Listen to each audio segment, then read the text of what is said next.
बड़ा ही नॉटी सा हो रहा है यार ये जॉन सीना। बताओ 2006 की बातें जो डब्ल्यूडब्ल्यूई बोलने से डरे उसको प्रोमो में जॉन सीना यूज कर रहे हैं। और ये सस्ते वाले रैंडी ओर्टन का क्या चक्कर है भाई। Okay, hello chatters, my name is Rohit and you are watching Wrestle Chatter. तो आज इस वीडियो में रिव्यू करने वाले हैं स्मैकडाउन के शो को, जो कि बैकलैश से पहले डब्ल्यूडब्ल्यूई का आखिरी शो था। इसके बाद चैनल पर प्रेडिक्शंस वाली वीडियो भी आने वाली है, तो उसके लिए बिल्कुल चैनल के साथ चिपके रहना। सबसे पहले जो स्मैकडाउन की स्टार्टिंग है वो होती है टैग टीम मैच के साथ, Damian Priest and LA Knight versus Jacob Fatu and Solo Sikoa. तो इस पूरे मैच की कहानी कुछ ऐसे बना रहे हैं कि क्या डेमन प्रीस्ट और एले नाइट साथ में हो सकते हैं, क्योंकि मैच से पहले भी थोड़ी सी वो बैक स्टेज बातें करके आ गए थे और यही चुल इन्होंने इस मैच में भी करी। जब अपना एले नाइट करके पूरा मूड में मोमेंटम में आ जाते हैं तो उस टाइम पे डेमन प्रीस्ट ने अपने आप को टैग इन कर लिया। फिर जब डेमन प्रीस्ट अपने पूरे मूड में होते हैं तो उस टाइम पे एले नाइट ने टैग इन कर लिया। अब इस दौरान ये होता है कि ये सोलो सिकोवा एडवांटेज उठा रहे होते हैं इसका कि भाई चलो ये दोनों आपस में पंगे कर रहे हैं, बट एले नाइट की बीएफटी के साथ में ये वाला जो मैच है वो जीत गए LA Knight and Damian Priest. लेकिन मैच के बाद दोनों के बीच में भसड़ चल रही है और फिर उससे क्या होता है कि जेकब फाटू है, उन्होंने भाई दोनों को कस के कोने में बजाया और उसके बाद वो यूएस चैंपियनशिप के साथ स्टैंड टॉल करते हैं। लगता है चलो भैया ठीक है ऐसा हो लिया। लेकिन भाई आज जो है ड्रू मैकिंटायर एक स्मैकडाउन का शो मिस किया, तो कह सकते हो रिटर्न हुआ है ड्रू मैकिंटायर का। मतलब रोमन रेंज जैसे बंदे के लिए तो ये बहुत ही कॉमन है रिटर्न बोलना इसको।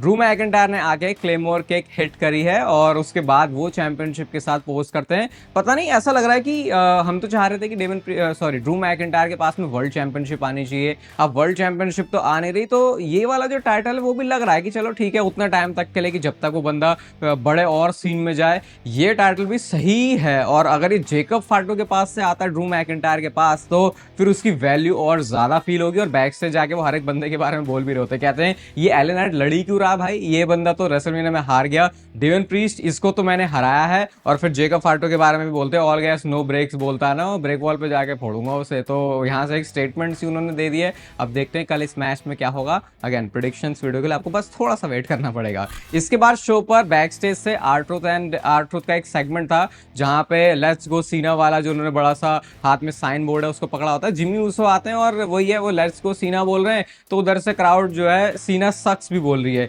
डब्ल्यूडब्ल्यूई कंसिस्टेंटली दिखा तो रही है जिमी ऊसो और आर-ट्रूथ का सेगमेंट, लेकिन यार थोड़ा सा इसको लंबा खींचो, क्योंकि जिमी ऊसो फिर एक्सप्लेन कर रहे होते हैं कि यार तो ये पता नहीं कि अब जॉन सीना कैसा बंदा हो गया। लेकिन जो आर-ट्रूथ है उनकी अपनी अलग ही दुनिया चलती है, उनको रियलिटी में क्या है जॉन सीना के कैरेक्टर के साथ उसके बारे में ज्यादा कुछ खास आइडिया है नहीं। इसके बाद शो पर एक और टैग टीम मैच आता है, Chelsea Green Piper Niven versus Zelina Vega. और यहाँ पे आज एक रिटर्न हो चुका है और वो है एलेक्सा ब्लिस का।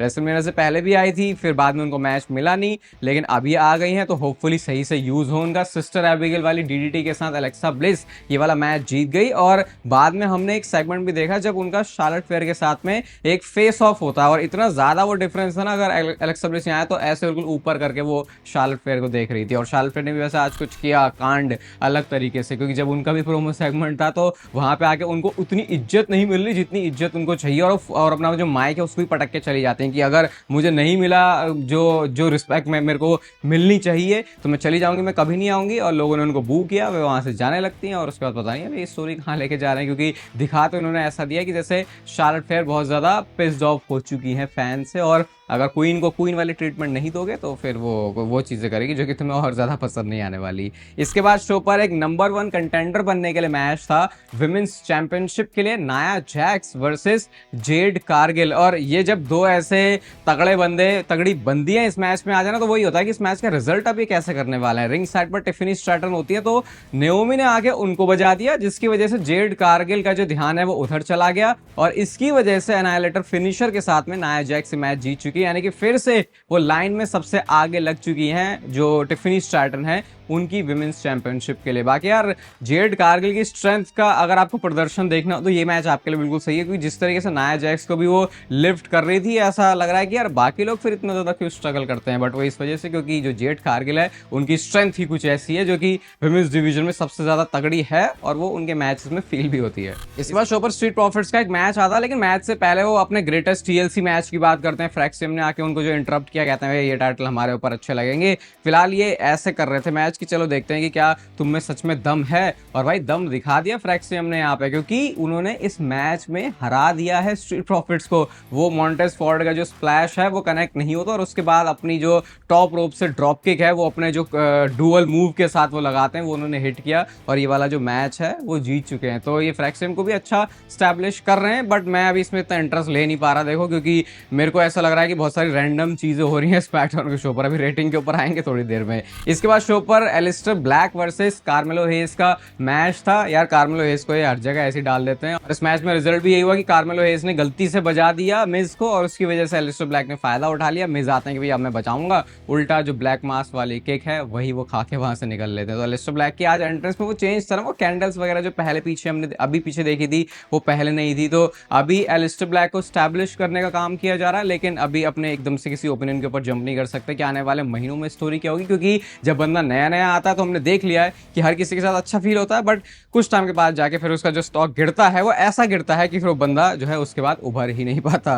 बैक स्टेज से एक सेगमेंट था सोलो सिकोवा एंड जेकब फाटू का, और अब तो ऐसा लग रहा है कि सोलो सिकोवा के हाथ में कुछ कंट्रोल ही नहीं है भाई।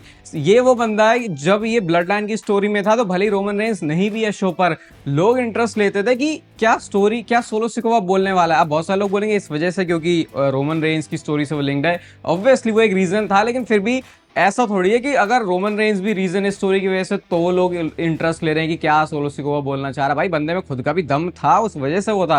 अबे कोडी रोड्स को पिन कर रहा था बंदा कुछ टाइम पहले तक, तो अब हालात पता नहीं क्या हो गए हैं। अब सोलो सिकोवा कहते हैं भाई हमें गेम प्लान की जरूरत है। तो इस पर जवाब सिंपल सा था जेकब फाटो का, मेरा कोई गेम प्लान नहीं, मैं तो सबको जाके फोड़ दूंगा, पेल दूंगा, ऐसा कर दूंगा वैसा कर दूंगा, ये कह के वो वहां से चले जाते हैं। तो और फिर जब सोलो सिकोवा का रिएक्शन देखा तो वैसा था ओके, मतलब ठीक है, बंदा समझ नहीं रहा, मेरी बात मान नहीं रहा। तो अब वो जो स्टोरी है कि सोलो सिकोवा एंड जेकब फाटू भी एक पॉइंट पे जाके कलेश करने वाले हैं तगड़ा वाला, शायद डब्ल्यूडब्ल्यूई उसके ऊपर आ सकती है। मे बी हम अभी बैकलैश की प्रेडिक्शन वाली वीडियो में थोड़ी देर में इसके बारे में और बात कर लेंगे। इसके बाद शो पर एक टैग टीम मैच आता है, Andrade and Rey Fenix versus Berto and Garza का। ऑब्वियसली अंद्रादे एंड जो रे फिनिक्स वाली टीम है वही जीतनी थी यहाँ पे, लेकिन बहुत ही ज्यादा प्लेन कैरेक्टर है यहाँ पे हर एक बंदे का।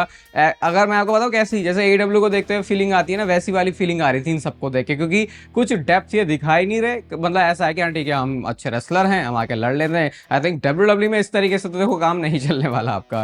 अब आता है शो का मेन इवेंट, जहां पे हमको फाइनल टाइम रैंडी ओर्टन और जॉन सीना के मैच से पहले दिखने वाले थे जॉन सीना। जॉन सीना आते रिंग में वही अपनी फ्लैट प्लेन एंट्रेंस के साथ, जहां पे सब कुछ काला पड़ा हुआ है, अपनी चैंपियनशिप उन्होंने पीछे पहनी हुई है, वो जो तौलिया है उसको उन्होंने पीछे टांगा हुआ है। जॉन सीना रिंग के अंदर आते हैं और अनाउंसर से एक बार फिर से वो अपना जो इंट्रोडक्शन है भारी भरकम वाला वो करने की डिमांड करते हैं, लेकिन उस टाइम पे भाई किसी ने ऑडियंस में से बॉटल फेंक दी। अब ये बहुत ही बेकार होता है, मेरे को नहीं पता कि ये प्लान्स में था या क्या था, लेकिन भाई वो बहुत ज्यादा डिसरिस्पेक्टफुल लगता है। तुम इस लेवल तक नहीं जा सकते। देखो जब डब्ल्यूडब्ल्यूई कोई सुपरस्टार रिंग में खड़ा होता है, हाँ वो पुराने जमाने थे जिस टाइम पे वो डीएक्स वाला सीन था, तो वो तो बहुत ही अलग अलग टाइम था, लेकिन अभी के टाइम पे थोड़ा डब्ल्यूडब्ल्यूई भी इन चीजों को अच्छे से मॉनिटर करती है। तो पता नहीं वो क्या था, बट एक्चुअल में उस चीज को एड्रेस भी करते हैं जॉन सीना की कैसे कल का मैच इंपॉर्टेंट है भाई, तुम की बोतलें वगैरह फेंक रहे हो। और उसके बाद उन्होंने अच्छे से अनाउंसर को रुकवा के दोबारा से अनाउंस करवाया कि मैं हूं गोट लास्ट रियल चैंपियन। तो ये करके अनाउंसर का काम हो गया था। अब इसके बाद आते हैं जॉन सीना माइक पर और कहते हैं कि रैंडी ओर्टन अभी यहाँ आज नहीं है,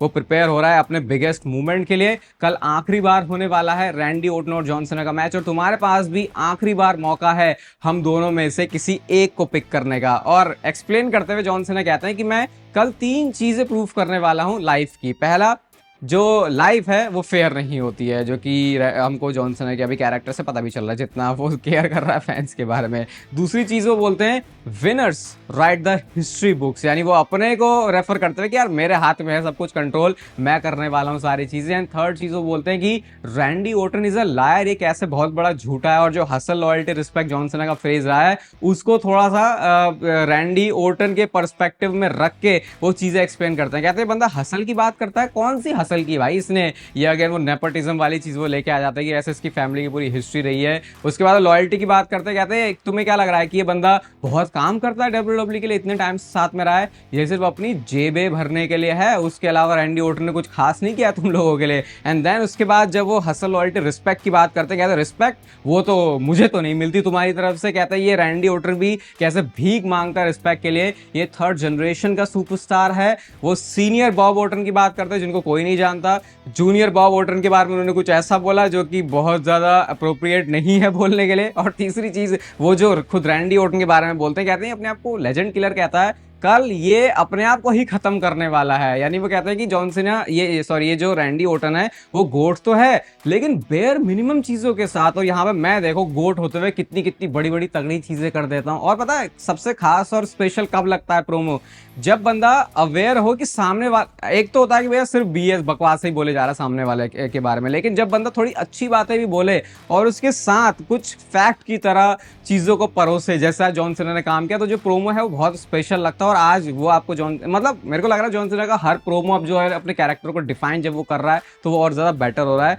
इसके बाद वो कहते हैं कि ये तो सबसे ज्यादा खतरनाक लाइन थी, कहते हैं कि कल रैंडी ऑर्टन के साथ वही होने वाला है जो कि उसके साथ 2006 के ड्रग टेस्ट में हुआ था। ये बात ना डब्ल्यूडब्ल्यू बिल्कुल ज्यादा ऐसे बोलती नहीं है कि, क्योंकि रैंडी ऑर्टन की हिस्ट्री रही है तगड़ी वाली, उन्होंने वेलनेस पॉलिसी को जितनी बार मतलब उसका बेड़ा गर्क किया हुआ है उतना किसी ने नहीं किया। Still Randy Orton WWE company में है। ये मैंने आई थिंक एक रैंडी ऑर्टन की किसी डॉक्यूमेंट्री वाली वीडियो में आपको बताया था। तो कहते हैं जैसे उसका जो उसके ड्रग टेस्ट के साथ हुआ था वही कल होने वाला है अब फेलियर, क्योंकि मेरे सामने कोई चांस है नहीं कि रैंडी ऑर्टन टिक पाए। इसके बाद वो पोज करते हैं और पोज किया तो पीछे से रैंडी ऑर्टन आते हैं और उन्होंने मारने की कोशिश करी जॉन सीना को, बट डबल ए फिनिशर उनको ही लग जाता है, क्योंकि ये तो असली वाला रैंडी ऑर्टन था भी नहीं। पता नहीं किसको ही लगा होगा, वो जरा सा रैंडी ऑर्टन देख के वो थोड़े टैटू वैटू बनवा लिए थे कि बिल्कुल और ज्यादा वो असली लगे, लेकिन उतना असली वो लग नहीं रहा था। एक तो मुंह वगैरह भी छुपाया हुआ था तो समझ में आ जाता है। एंड देन जॉन सीना को लगता है, एक अकेला जॉन सीना ही था जिसको लग रहा था कि उसने असली वाले रैंडी ऑर्टन को मार दिया है। उसके बाद जॉन सीना पोज करते हैं एंड देन पीछे से इस बार आ गया असली वाला रैंडी ऑर्टन, और सेम फैशन में जैसे उन्होंने कुछ हफ्ते पहले पीछे से मारा था जॉन सीना को, वैसे ही उन्होंने यहाँ पे आरके हिट किया। और देख रहे हो स्टोरी यहाँ पे कैसी है, John Cena negative character play कर रहा है लेकिन पीछे से आके रैंडी ऑर्टन मार रहा है। तो ये है रैंडी ऑर्टन का वो जो विलन वाला कैरेक्टर, वो बेबी फेस होते हुए भी ऐसे एक्ट और ऐसे दिखता है कि लगता है यार फिर भी हरामी बंदा, तो ज्यादा यही लग रहा है। एंड देन उसके बाद रैंडी ऑर्टन अनडिस्प्यूटेड चैंपियनशिप को उठाते हैं, उसको किस करते हैं, उसके साथ पोज करते हैं। एंड इस वे में डब्ल्यूडब्ल्यू ने बैकलैश से पहले स्टेटमेंट दिलवाने की कोशिश करी है रैंडी ऑर्टन से। बाकी यार आज की स्मैकडाउन क्या बोलूं मैं इसके बारे में, कुछ पसंद करने लायक था नहीं। 3.25 स्टार की रेटिंग में दूंगा। वो तो मेन इवेंट ने थोड़ा सीन सपाटा बचा लिया, वरना बाकी आप देखोगे तो मामला ऐसा सही चल रहा है। और 3 घंटे का शो है और दिमाग वैसे खराब हो जाता है। बाकी बैकलैश की प्रेडिक्शंस के लिए स्टे ट्यून्ड। ये वाली वीडियो यहाँ तक देख रहे हो तो इसको आप लाइक कर देना, चैनल को सब्सक्राइब कर दो ऐसे और मस्त डब्ल्यूडब्ल्यू से रिलेटेड कंटेंट के लिए। बाकी तब तक फिर लेते रहो जिंदगी के मजे।